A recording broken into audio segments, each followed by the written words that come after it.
గౌరవ పత్రికాధిపతి తెలంగాణకు సంబంధించినటువంటి ఒక ఎల్బీ నగర్లో ఉన్నటువంటి పత్రికాధిపతి గారికి నమస్కరించి చెప్పేటువంటి అంశం ఏంటంటే, ఒక పనిని చేపించుకొని బిల్లు తీసుకొని జనవరి 15వ తారీఖున బిల్లు తీసుకొని ఫోన్ చేసి అడిగితే చెక్కు ఇచ్చారా చూసారా అని అడిగాడు. 15వ తారీఖు ఆన్లైన్లో పేమెంట్ జరిగింది. జనవరి 15 అడగ్గా ఫోన్ ఎత్తడం మానేశాడు. అది ఒక పత్రికాధిపతి, దేశాన్ని ఉద్ధరించే ప్రజల కోసం పనిచేసే ఒక వ్యక్తి ఆ విధంగా మోసం చేయడం కరెక్టా? మోసం, దగా, కుట్ర, ఇంటెన్షనల్లీ మోసం చేయడం. ఇప్పుడు ఒక రాగాన్ని ఎత్తుకున్నాడు. 10,000 రూపాయలు నా దగ్గర ఉన్నాయి, కానీ శనివారం సోమవారం పొద్దున్నే ఇస్తాను, అప్పుడు ఇస్తాను, ఉదయం ఇస్తాను, సాయంత్రం. మినిస్టర్ ఎందుకంటే రిబ్బన్ కటింగ్ చేయని పోతుంటాడు కాబట్టి ఇప్పుడు ఆయన చెప్పే రాగం ఏంటంటే, ఈయన మిస్టరు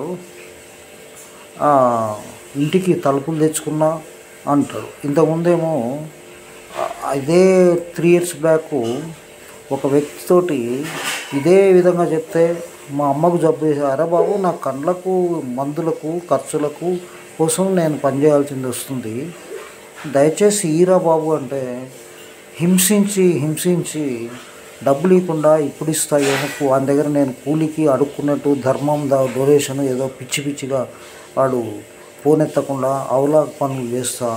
ఒక సభ్యత గల వ్యక్తి ఒక పత్రికకు ప్రభుత్వం నుంచి యాడ్స్ రూపంలో డబ్బులు సంపాదించుకుంటూ మోసపూరితమైన ఇండస్ట్రీస్లో డబ్బులు కొట్టేస్తూ ఇంత పని చేసుకుంటా ఉన్నాడు. ఇక్కడ ఇది కూడా మోసం చేయాలన్నా, దగా చేయాలన్నా, కుట్ర చేయాలన్నా, అది కూడా సీనియర్ సిటిజన్ చేయడం అనేది కరెక్ట్ కాదు అని నేను చెప్తా ఉన్నాను.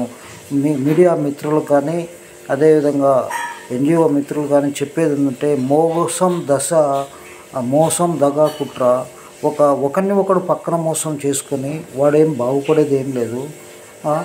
మిస్టర్ గోవర్ధన్, దయచేసి నువ్వు చాలా తప్పు చేస్తున్నావు, పాగల పనులు మానేసాయి, నీకు విద్యుత్ కాపాడుకో.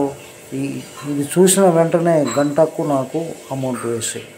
నువ్వు ఏదో పిచ్చిగా లింగస్వామి గాంధీ మా క్లయింట్ని నీకు పరిచయం చేస్తే వాడిని వచ్చపరుచుకొని నువ్వు మాకొచ్చే కేసులు కూడా నువ్వు ఏదో మ్యానిపులేట్ చేయడానికి ప్రయత్నం అయినా కూడా నేను పట్టించుకోలేదు.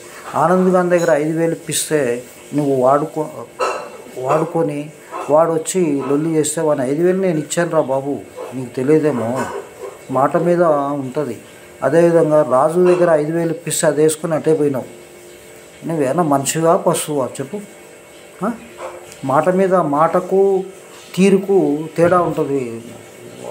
అది అనిమల్స్ చేసే పనులు నువ్వు చేసేది. లేదా వాడు సుధాకర్ రావు గారు, ఆ తర్వాత ఇంకా కొంతమంది ప్రపంచ పర్యావరణతలు పాల్తులంజగొడుకులు చేసే పనులు నువ్వు చేస్తున్నావు. అందరినీ గుమ్మి పెట్టి వీళ్ళందరినీ చూపించి గుంజుకొని వెళ్ళిపోయేదా? ఇంకా అంతకంటే దారుణం రా. నువ్వు బతకలేనని చెప్పురా ఆవలముండవక. ఏం మనిషిరా నువ్వు?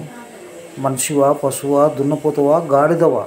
ఇమీడియట్ 1 hourలో లేదంటే ఇది యూట్యూబ్లో పెడుతున్నా. ఇది మొత్తం నీ ఇండస్ట్రియల్ వాళ్ళకు పెడతాను.